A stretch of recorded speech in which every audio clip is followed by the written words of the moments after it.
everybody, Mars here. Remember, I use they, them pronouns because I do identify as being non-binary. So, question of the month this month is, with our undetectable status, do we feel it relinquishes the responsibility to disclose our status? The answer for me is no. I don't really care what the laws say, what the legalities are, which it's important to really kind of know what those are per state, because there are 13 states that do still criminalize against HIV. So I think it's important to know what the actual law is. I'll state that. But personally, I think that I have a very strong stance on the fact that everybody should decide for themselves what they do with their bodies.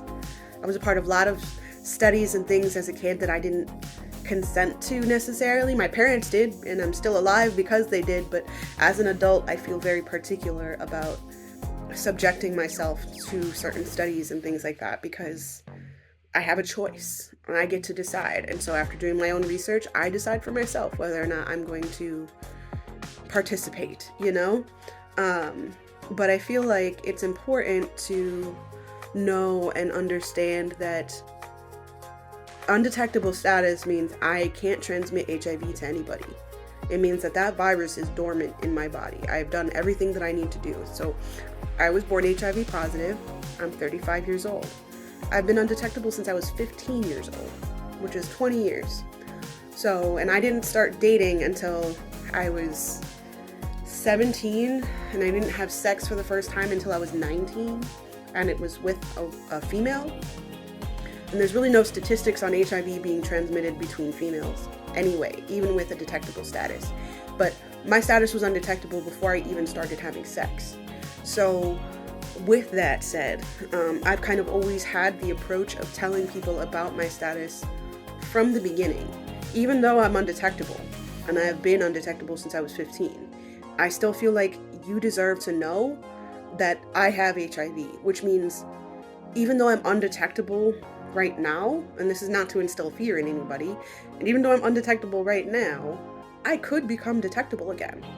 My medicine could stop working, and I might need to get put on another med, which is why going consistently to my medical appointments is so important, because they test my viral load, which is what detects how much of the virus is in your body. If you have less than 200 copies of that virus in your body, you're considered undetectable. Some clinicians will even say under 50. So, like, if you have less than 50 copies, you're undetectable. I have 2. I have 2. They're just kind of like hanging out, lingering, but they've been dormant for 20 years. And so, I think it's important for people to know, because there's always the chance that that could happen. No matter how responsible that person is being and religious that person is being and taking their meds and things like that, there's always the chance of resistance and having to change things up. So I think that everyone deserves to determine for themselves, yes or no, what they're getting into, and then determine, okay, you're undetectable, that's okay, that's all I need to know. So in other words, it's a non-concern to me. As long as you're doing what you need to do and communicate with me, if and when you become detectable again, let me know. And again, that's worst case scenario.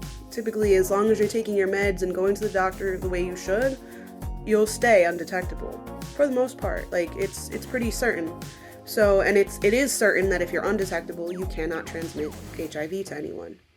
So, one other thing I could say is remember that your sexual health is your own responsibility. No matter who you're engaging with and whether or not you believe they're being loyal and honest with you, remember that you have the opportunity to say, you know what? I'm going to take this extra precaution, and I'm either going to use condoms or protection, or I'm going to take PrEP, which is like pre-exposure, pre-being exposed to HIV. You can get on PrEP, and it will basically protect you from getting HIV. So there's other things that you can do to protect yourself, even if that person did have a detectable status. So just remember that.